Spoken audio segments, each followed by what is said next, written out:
for joining us today, and welcome to my sewing room. We have a really interesting show for you today, and I will call this show Circles and Loops. And you might say, circles and loops, well, the technique for making lace circles and lace loops and lots of other wonderful things also. Sharing some ideas is always a fun part of the show for me to begin the show. This particular dress has a lace loop which travels around the bodice, connecting two different colors of batiste. This has lace loops on the skirt. As you can see, the lace loops travel all around the skirt, once again connecting two different beautiful colors of batiste. This adorable dress, made of a water-stained taffeta, has loops and loops and more loops on the collar.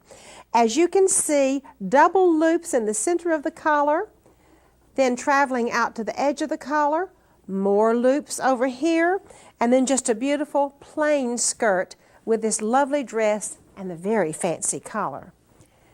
This particular dress has a form of loops. Actually, they look a little bit like ovals because they are ovals.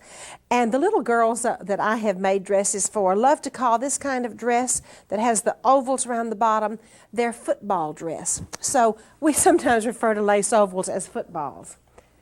Another lovely way to feature lace ovals is on this beautiful collar on this pair of party pants.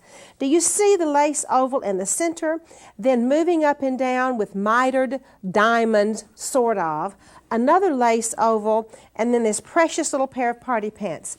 I also like this lame fabric for the collar. It makes a very festive outfit for Christmas, along with the water-stained taffeta of the garment. Ladies' garments are absolutely elegant. This particular one is of Swiss batiste in a lovely blue with pin tucks everywhere. What I would like to show you right now are the lovely lace loops that are on the front of the garment. And then the lace loops are also, can't get it open there very well, can I? On the sleeve of the garment. This sweet little dress has lace loops on the skirt, just loopy, loopy, loopy all around the skirt. A precious little dress out of blue Swiss batiste and ecru lace.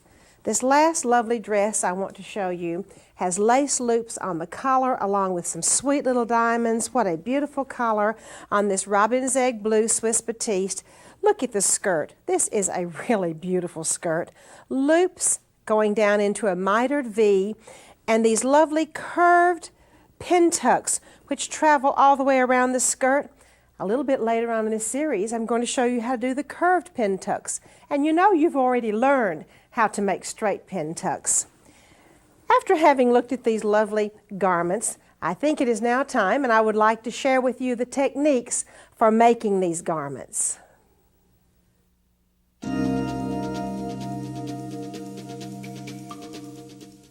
To make a lace circle, simply begin at the beginning. Trace the circle off on your garment, whatever it is that you're making.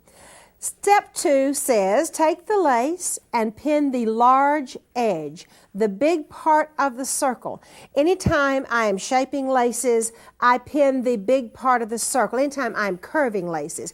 Now this is a little bit floppy. We have to do something about that to make it lay down nice and flat. Let me show you the pull string. Can you see the pull string in this lace? French and English laces have 5 pull strings.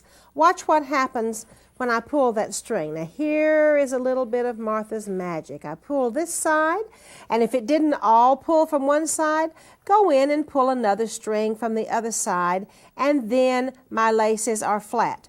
In order to finish the bottom part of this circle, simply fold under one side of the lace. I'll have to take a few more pins and pull it on down here, but fold under one side of the lace, and let's move over to the next one. After I have folded them, it is now time to zigzag the outside of the lace, then zigzag the inside of the lace. And in order to have the lace look as peekaboo as possible, it is necessary to cut the fabric out from behind the lace. What do I do with this little overlap right here? After cutting the fabric from behind the lace, I zigzag over the little lace overlap.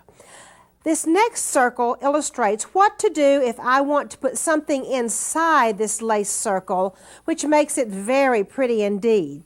Okay, I zigzag the outside, then I cut away. Can you see how the inside fabric has been cut away? I cut away the inside of the circle, and then in this particular case, I have put organdy inside the circle, and then I zigzag the inside, and of course I've zigzagged over the miter. That is all there is to making lace circles. The second part of the show today is about lace ovals. So I'm going to trace off my oval, come over here, pin the large side of the circle. Remember, that's what we pin when shaping laces. Then I will pull a string. I pull the string right in the center, right here. As you can see, I pull the string, and it makes the lace oval lay down nice and flat. And then I zigzag the outside of the oval. Then I zigzag the inside of the oval, and then to make a scallop skirt, I zigzag the top. And looky here, it's not a scallop skirt yet, but after I zigzag the top, and then I cut away the skirt bottom, can you see how it now is a scallop skirt? Okay, to demonstrate a little bit of the sewing of this, I would like to take you over to look at our quilt square on our beautiful heirloom quilt.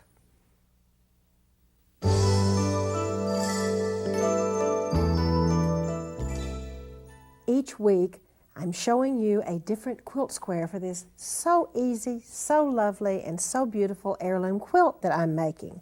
Today's quilt square features a lace circle, maybe a little hard to see since it's ecru on ecru that goes all around, and I'm going to share with you some more ideas and the fine points of lace shaping. As I pin this lace circle, I think you may remember you pin the big side of the circle, and by the way, I've already pulled this one and made it flat, but this is how you pin. Now, do you see the angle I'm putting these pins? And by the way, please use glass head pins, because I'm going to show you the main reason why right now. After I pin the lace circle and turn this under and pull on the string to make it lay flat, I bring my iron over and go shot of steam, shot of steam, shot of steam. Do you see how I'm mashing those pins right down? That's the reason they have to lay down at this angle. Then you do have to remove this from the board before you sew it. Now, I did have a funny thing happen to me. One time I was teaching a class, and I did not make myself clear about removing these pins from the board. We were sewing on a cake board, and this dear, dear lady, since I did not make myself clear about removing the pins, this dear, dear lady stitched right through the cake board, wing needle and all. Now, it did not hurt the machine, I will be happy to add, but it is not advisable to stitch through a cake board when you're doing this lovely heirloom sewing. The stitch that I'm going to do today is called a Madeira applique, a point de Paris, or a pin stitch. It is perfectly beautiful. Let me show you. I do use a wing needle, and your machine, if your machine has this stitch, that is absolutely the stitch to use. If your machine does not have this stitch, remember, all you really have to do beautiful, beautiful, beautiful heirloom sewing, and don't forget to take out the pins, don't sew over pins, all you really have to have is straight and zigzag.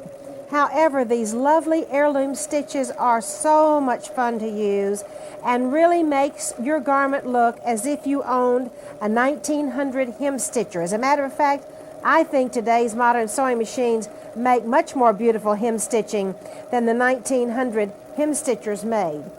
This again is called the Madeira applique, the point de Paris, or the pin stitch. Perfectly beautifully done on your sewing machine. Very, very easy to do. You just stitch and veer around a little bit, stitch again, veer around a little bit. Now the Madeira applique stitch makes holes on the outside. Well, I better take this pin out. You see, I told you not to stitch through pins. It looks like I'm getting ready to do it. The Madeira applique stitch makes holes on the outside, and it has little fingers that go in and catch the lace on the inside. Isn't this a beautiful stitch? Well, I guess I better show you this stitch so you can see how beautiful this stitch is, hadn't I? Let me go ahead and pull this out and hold this stitch up. Can you see how beautiful this stitch is? It actually makes holes in the outside of the fabric and has little fingers that go in and catch the fabric. It absolutely makes a garment as far as I'm concerned. It's so easy to do.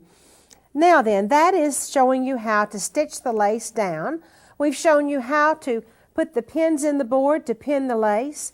We've shown you how, when it's on the board, you simply put your iron right down on top of those pins, glass head pins, please. It would be a little bit of a disaster to put the iron down on plastic pins. And maybe you would like to know how I know so much about disasters such as putting an iron down on plastic pins. Well, since I've made every mistake in the book, I thought maybe it would be up to me to share with you things not to do so you will not have little purple and red and green and yellow plastic dots all over your lovely heirloom. Yes, I do know how to do that because I did it once. There is a beautiful lady's dress, lady's skirt, with lovely, lovely ovals I'm going to show you right now. It has the most wonderful shadow work embroidery inside the ovals, and this brings me to another point. Lace ovals, lace loops, or any kind of lace shaping is the perfect way to showcase your needlework talents or even your sewing machine embroidery talents. Today's modern sewing machines make exquisite embroidery, and it's just so wonderful to tuck a little bit of that embroidery inside a lace circle, a lace oval. This particular skirt has a lovely pin stitch stitched all the way around it. This is the lovely pin stitch all the way around this heavy English lace. Here is another pin stitch on the inside. In other words, this lace has been attached to this lovely woman's skirt using the pin stitch and a large wing needle. The fabric on this skirt is handkerchief linen, which is absolutely one of my very favorites for heirloom sewing. The bottom of the skirt has a scallop, and look, once again, the lace has been attached to the bottom of the skirt using, in this case, the wing needle entredot. I'm going to flip this up. I'm going to first of all hold the oval out so you can see this lovely shadow work embroidery by hand that is in the center. Remember, you can put any kind of needlework in the center. You can even take vintage linens such as handkerchiefs or tea towels or any kind of whatever you have can be used to put in the center of this circle. Now let me flip it up to show you what shadow work embroidery looks like from the back. That will be coming on another show. But do you see the lovely work? It's almost as pretty from the back as it is from the front, and it peeks through from the front. The little outline peeks through. It is very easy to make ovals and circles and to do the beautiful Madeira applique stitch or the point de Paris or the pin stitch. And I would like to share with you using this particular technique to make something lovely for your home.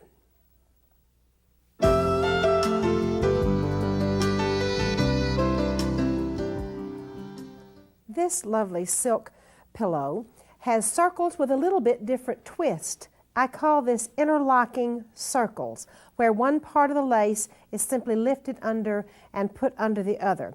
An interesting feature is that this pillow has feather stitch going around the lace circles, and the laces are actually attached with a beautiful machine feather stitch. Beautifully done in darker colors, lighter colors. This pillow really would be nice for any room in my house. Making these lace interlocking circles is really very easy to do. Let me just show you what I've done. Now I'm going to slip this one out. I've shaped the laces. Do you see it still flipping and flopping up here? In order to make the interlocking circles then, I simply slip the lace underneath the other piece of lace, come back with some pins, pin all of them down. Now I still have a flippy floppy lace circle right in here. Do you remember what we were going to do to make that flippy floppy circle lay flat? You got it. Just pull a string just like that, a little bit of magic. I will find the string over on this side, and pull the piece of the lace that went underneath. And this is interlocking circles. One piece goes over, one circle goes under, one circle goes over. I have turned under the end of the circle. I will take another pin, kind of stick it in there. Now, what am I going to do with these strings? Nothing in the world except trim them. Those strings aren't going to go anywhere, and your lace isn't going to go anywhere. So when I find strings, that's the reason I carry these scissors around my neck. I simply trim. Okay, after I have the laces pulled and pressed, I take my iron, give it a shot of steam. I bring my iron over again, give it a shot of steam. Right on top of the pins. It will not hurt them if they're glass head pins. What an elegant pillow. Lace circles can be just as beautiful on a doll as they are on a pillow. I'd like to take you next to the doll dress section.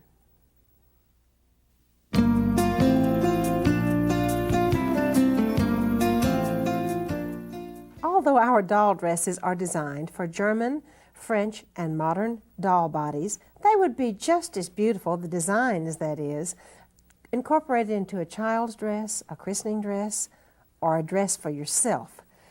Blue, or robin's egg blue, Swiss dotted Swiss is the fabric I chose for this doll dress. An especially pretty feature, I believe, are the little circles around the bottom of the dress. The little circles are filled with net, and there is a tiny little motif which has been stitched right in the center of the circle. Let me show you this doll dress. It's made really with a double skirt, a plain little underskirt made out of just a Swiss batiste, not a dotted Swiss, with entredot and lace edging around the bottom of the under petticoat. Making lace circles, filling it with net, and putting in a little motif is really very easy to do. To start making lace circles, I once again pin the lace circles all the way around, press it, remove the pins, pin it flat, go to the sewing machine, and stitch. I'm going to stitch this purple stitching first, the top, and by the way, I do have to get all of my circles on the skirt before I begin the stitching. I will stitch the tops of the circles only, and then in order for the blue fabric to disappear from behind the circles, I will simply trim away the blue fabric from behind the circles. Do you see the principle of what I did there? Okay. Now I'm going to move over. Now that I have stitched the top, this purple stitching is what I stitch first all along, and I have cut away the blue doll dress from behind there. It is now time to add the netting in behind the circles. So I've slipped the netting underneath, and I bet you can guess what I'm going to stitch next. You're right.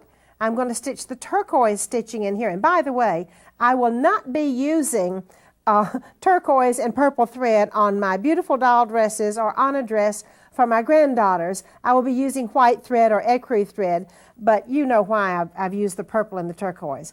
After putting the netting inside the circle, then give it a big zigzag all the way around there, and then next comes time, of course, to come in and trim away the excess netting. That just gives you some idea there, okay? Now, let's go over to, I got you. After the circles are stitched, the netting is inside the circles, and it's all trimmed away, it is time to butt the gathered lace edging up to the edge of the circle and zigzag this on, and to cut out the little motif. Let me show you real quickly about cutting out this little motif. I have a piece of lace edging here, and I simply go in here and clip to cut the little motif out. It will be all finished, no problem about unraveling.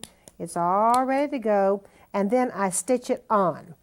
Circles are not only great for doll dresses, we have a wonderful craft idea for you.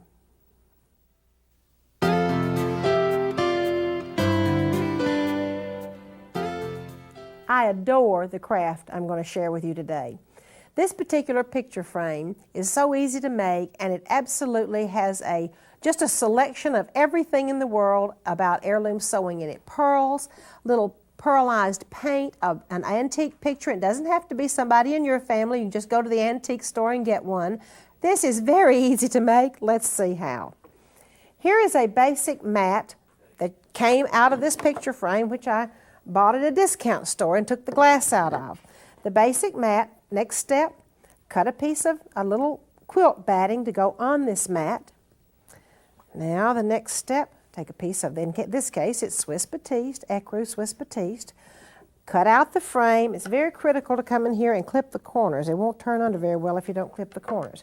Then turn the whole thing under, pin it, press it. You don't have to actually pin. I'm going to stick a pin in it here just so it will hold it a minute. Turn the whole thing under, making it pretty, and glue it good. Remember, just glue or hot glue gun it in. Then after you have folded all of this under all the way around, I see I'm going to have to pin it here since I'm just showing you real quickly. After all of this has been folded under, then the fun begins, and glue gunned, I might add. Okay, remember this is a circle show, so I have a little circle, a Swiss motif circle. I have a little Swiss motif oval. I have some fringe. The important thing is to arrange these goodies on here before you ever start gluing. In other words, I will do a little flip-flop here, just like on the bow, and tuck them around and play with it a little bit. Maybe I want to pull on part of a doily. Maybe I'll take the little lace and bring it on the outside, and it's okay if it sticks over on the picture frame. That makes it really pretty. I have some little pearls here. I'll come over on this side or maybe at the top and arrange some little pearls. I have some more little pearls will come down here. I bet you get the idea though. Play with it and arrange your laces on here before you ever start any gluing. And then after you get all of the laces on here that you like, and just put them in the shape that you like them, in the order, some more pearls might come along here, even make a circle out of pearls. Here I'm going to bring my little circle up here. Anyway, in other words, arrange the whole thing, then glue it all down, trim it away, and this will make your mat. Another thing you might want to do, which we enjoy doing, take some of this paint stitching and make just some little pearls out of the paint stitching. It looks honestly like little ecru pearls there. It just makes little drops. A little dab will do you. You can make little flowers with that. Since we're using white and ecru on this project, we brought 2 shades of ecru and the little pearlized stuff. And that's a lot easier than sewing on pearls. It's just to come in here. Isn't this fun? Just dabbing around with paint is absolutely one of my favorite things to do. I love this picture frame. I cannot think of any present on anybody in my list, anybody that would not love the picture frame. Let's see what I have in my attic.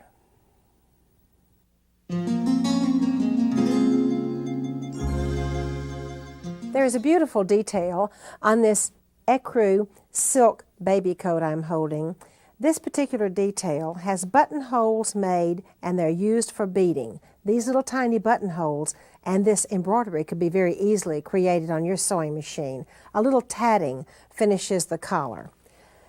This particular picture frame goes back to the little technique that we had on decorating the mats for picture frames. I just think this is beautiful. There are 5 pictures of this lady's family, and if you don't have any antique pictures of your family, you can go to the antique store and find some people to adopt so you can make one of these frames also. She's used little pieces of her wedding dress, of her grandmother's wedding dress, silk ribbon embroidery, beads, a lovely piece of embroidery over here, and one of these little pieces of embroidery was found off of a torn up piece of linen in an antique shop, but it had just a little bit that you could use. All right, I would like to share with you a letter written to me from Helen Harbin, administrator of the Indianapolis American Sewing Guild. Helen tells about the volunteer sewing that her guild members are doing. One of our ladies makes outfits for the homeless shelter. She doesn't advertise this. I found out quite by chance. Our members as a group supply preemie gowns, caps, blankets, and burial gowns for 3 of the local Indianapolis hospitals. And she has sent a lovely little sample of the little preemie gowns. This is a little boy gown with wing needle entredeaux, and then the little boy bonnet, the little preemie bonnet, with wing needle entredeaux going around the bonnet. Thank you so much for joining me today in my sewing room. We have an exciting show planned for you next time, and I would like to invite you to join me in my sewing room next time.